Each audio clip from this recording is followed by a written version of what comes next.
We want to have electric, but we want to have a gasoline combustion. We want to have different. We want to have hybrids. We want to have all. We want to be able to sell everything.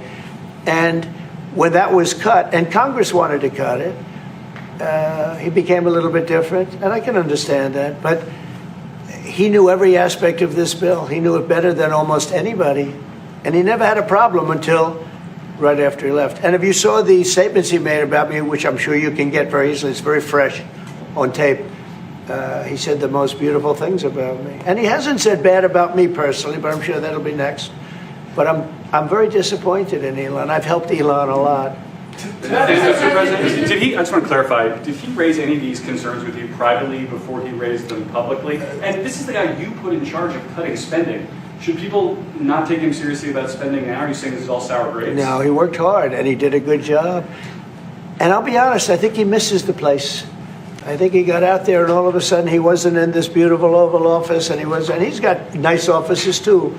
But there's something about this one. I was telling the Chancellor, this is where it is. People come in here, even from Germany. They come in and they walk into the Oval Office, and it's just a special place. It's, you know, World War I, it started and it ended here, and World War II, and so many other things. Everything big comes right from this beautiful space. It's now much more beautiful than it was 6 months ago. A lot of good things are happening in this room. And I'll tell you, he's not the first. People leave my administration and they love us. And then at some point they miss it so badly. And some of them embrace it and some of them actually become hostile.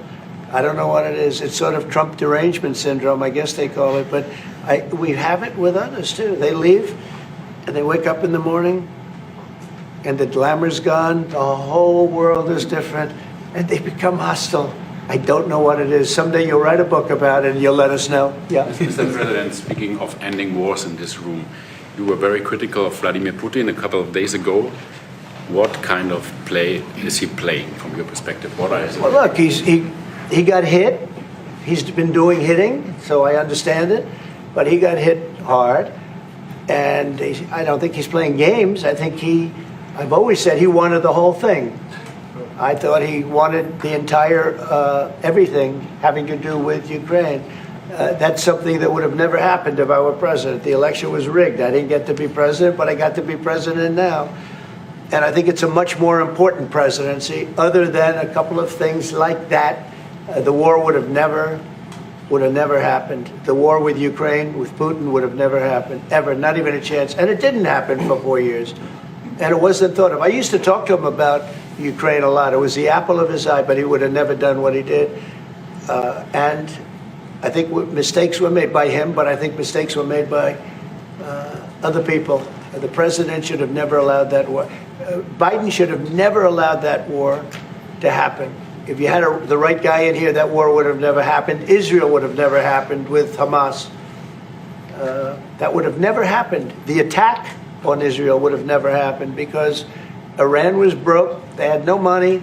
They had no money to give to Hamas or Hezbollah or anybody else. And all of that would have never happened. Inflation wouldn't have happened. It was caused mostly by energy. And the Biden administration messed up my great energy policy. We were down into the 190 a gallon, and it would have never happened. It was caused by energy and their bad spending on the Green New Scam and other things that they spent on. But all of those things would have never happened. But maybe most importantly, the war, Chancellor, with Russia would never have happened with Ukraine. It was something that would have, you know, I dealt with Putin a lot. There was no chance, zero. And, you know, a lot of people say, how do you know? For 4 years, it didn't happen. There was never a chance of it happening.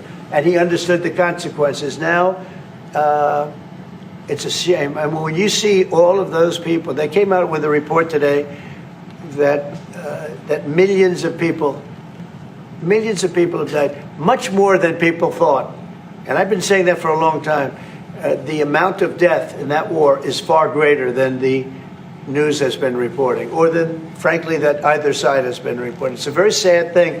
And I can tell you, just speaking for the Chancellor, because we speak about it, he feels the same way. He wants to see it ended. Would you like to say something? Absolutely. And I'm here, Mr. President, to talk with you later on how we could contribute to that goal. And we all are looking for measures and for instruments to bring this terrible war to an end. And may I remind you that we are having June 6th tomorrow. This is D-Day anniversary, when the Americans once ended a war in Europe.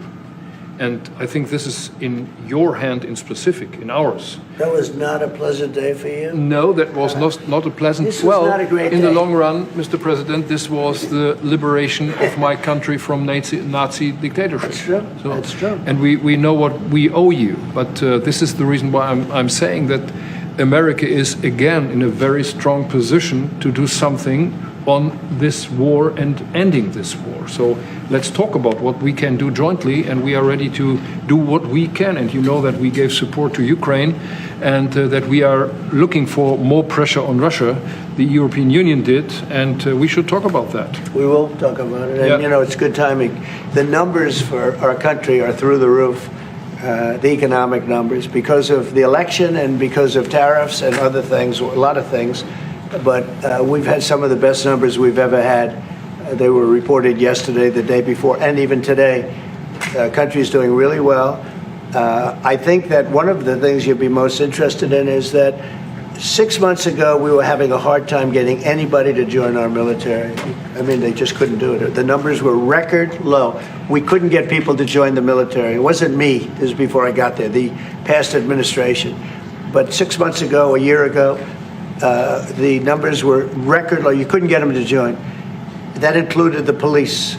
And you couldn't get them to join. Now, we just hit the highest number in the history of our country, we think, but very close, but the highest in the history of our country, recruitment, joining the Army, Navy, Air Force, Marines, Coast Guard, police forces all over the country. What did you do for that? What was the reason? Spirit.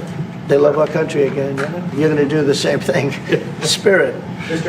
We have great spirit is back in our country, and it's very simple. And, you know, it was only, Susie, 6 months ago, right, that you got reports. You're the one that released them, that you couldn't get anybody to join the military, and now we're stocked. Every service now is packed, and we have waiting lists of people trying to get in, as good as we've ever had in the history of our country. So that's an honor. That's a great honor. Mr. President, on the war. On California? You've asked. You've had enough. Go ahead, please. Mr. President, so would you consider to put more sanctions on Russia? Because this discussion is going on now for weeks and months, and you tweeted about it once, but then nothing happens. So Yeah, when I what would you do? I see the moment when we're not going to make a deal, when this thing won't stop, Is there a deadline? if that moment, yeah, it's in my brain, the deadline. When I see the moment where it's not going to stop, and I'm sure you're going to do the same thing, will be very, very, very tough. And it could be on both countries, to be honest. You know, it takes two to tango. But we're going to be very tough. Whether it's Russia or anybody else, we're going to be very tough. That's a bloodbath that's going on over there. And when I see the moment where I say, well, they're going to just keep fighting. You know, I gave the analogy yesterday when I spoke to President Putin. I had a 2-hour and 15-minute call with him. Sometimes, and this is me speaking maybe in a negative sense, but sometimes you see two young children fighting like crazy. They hate each other, and they're fighting in a park. And you try and pull them apart. They don't want to be pulled. Sometimes you're better off letting them fight for a while and then pulling them apart. And I gave that analogy to Putin yesterday. I said, President, maybe you're going to have to keep fighting and suffering a lot, because both sides are suffering, before you pull them apart, before they're able to be pulled apart. But it's a pretty known analogy. You have two kids, they fight. Sometimes you let them fight for a little while. You see it in hockey. You see it in sports. The referees let them go for a couple of seconds, let them go for a little while before you pull them apart. And maybe, and I said it, and maybe that's a negative because we're saying go, but a lot of bad blood. There's some bad blood between the two. I have to deal with it, and the Chancellor has to deal with it. It's incredible. The level of, there's a great hatred between those two men, but between the warring parties, great hatred. What made you say and believe apparently that there's no immediate peace? What? That there's no immediate peace, there will be no... Well, I can't. I'd love to have immediate if I could. But why? If I could, but we don't have immediate. You know, it's like I'd love to have that. I'd like it to start right now. We would leave a room if we knew the war could end. We'd say, forget about you guys, forget about trade, right? Yeah. We'd say, let's go settle it. There's some additional fighting that's going to go on. You know, he attacked and they attacked pretty harshly. They went deep into Russia, and he actually told me. I mean, I made it very clear. He said we have no choice but to attack based on that, and it's probably not going to be pretty. I don't like it. I said, don't do it. You shouldn't do it. You should stop it. But again, there's a lot of hatred, and you know, I'm very proud of the fact that with India and Pakistan, I was able to stop that. And those are nuclear powers. That was getting close to being out of hand. And I spoke to some very talented people on both sides, very good people on both sides. And I said, you know, we're dealing with you on trade, Pakistan and India right now. I said, we're not going to deal with you on trade if you're going to go shooting each other and whipping out nuclear weapons that maybe even affect us. Because, you know, that nuclear dust blows across oceans very quickly. It affects us. And I said, if you're going to do that, we're not going to do any trade deals. And you know what? I got that war stopped. Now, I hope we don't go back and we find out that they started, but I don't think they will. They were both good. They were well represented. I want to congratulate both countries because, as you know, the leader of India, who's a great guy, was here a few weeks ago. We had some great talks. We're doing a trade deal. And Pakistan, likewise, they have very strong leadership. Some people won't like when I say that, but, you know, it is what it is. And they stopped that war. Now, am I going to get credit? I'll never get credit for anything. They don't give me credit for anything. But nobody else could have done it. I stopped it. I was very proud of that. I wish we could do the same thing with Ukraine and Russia. And at some point, it'll happen. I believe that. And if it doesn't happen, or if I see somebody's out of line, if Russia's out of line, you'll be amazed how tough. Remember this. They like to say that I'm not friends with anybody. I'm friends with you.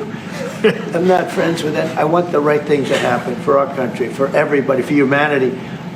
But I'm the one that stopped the pipeline. It's called Nord Stream 2. Until I came along, nobody ever heard, not one person in this room ever heard of Nord Stream 2. You probably did, yes, because it went to Germany. He's the only one Knowing that this was a mistake. But Yeah, I stopped right. him. I stopped it. Yeah, and you've said that openly. Yeah. It was a mistake because, and I used to go with Angela. I'd say, well, wait a minute. We're spending all this money to defend you against Russia, and then you're giving Russia billions of dollars a month. What kind of a deal is that? You know, which was, but you said it better than anybody else. I appreciate it. But I'm the one that stopped it. And that was the biggest economic development job, if you want to call it that, in the history, think of it, in the history of Russia. That was a massive, it's the biggest pipeline in the world. Going to go all over Europe, not only to Germany. You know, they were Germany, but then they were branching off all over to Europe. Nobody ever heard of, not one person of you heard of it. And I stopped it. It was dead. And then they say, I'm friends with Putin. I got along with him. He respected me, I respected him. It would have never happened. But I stopped Nord Stream 2. When Biden came in, almost the first week, he approved it. He let it be built. And then they say that I wasn't tough on Russia. Putin said to me, you know, you're not tough on Russia. You stopped the biggest, most important job we've ever done. You stopped it. And Biden came in and he let it be built. And I'll tell you what, I'll never forget the day I had it totally stopped. They weren't building. They gave up on it. They weren't able to. And then Biden came in and he let him build. I couldn't believe it. Okay, one or two questions more, please. Any questions? Any question for the Chancellor? Continue. Go ahead, for the Chancellor. That would be one. I like his answers much better. Will you continue to support Ukraine? Yeah, I'm with Ukraine. We just signed a big deal on rare earth with Ukraine. And I want to, you know what, I'm for stopping killing, really. That's what I'm for. Again, a war that would have never started, should have never started. I want to see the killing stop. We spent $350 billion, much more than Europe, but Europe spent a lot also. And they spent way over $100 billion. Yeah. So you're talking about close to $500 billion went into that whole thing.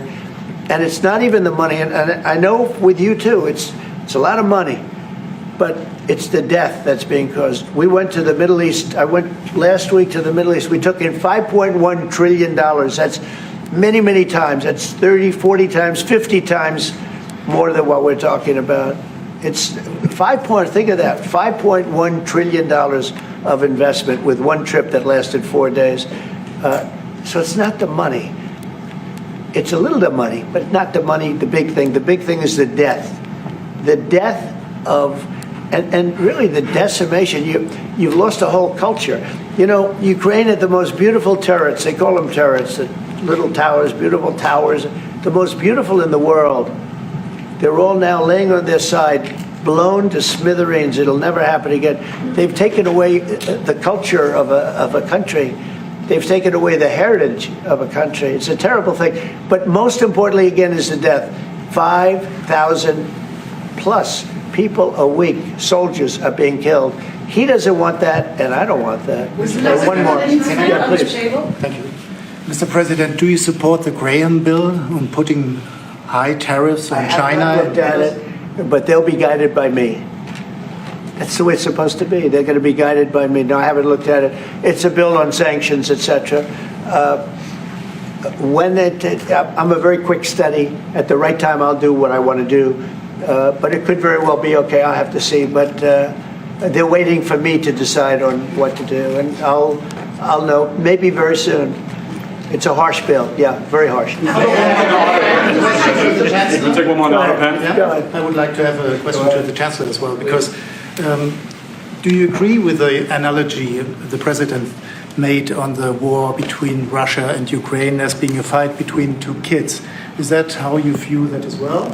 And what do you actually want the US President to do in this? Well, I think we both agree on this war and how terrible this war is going on. And we are both looking for ways to stop it very soon.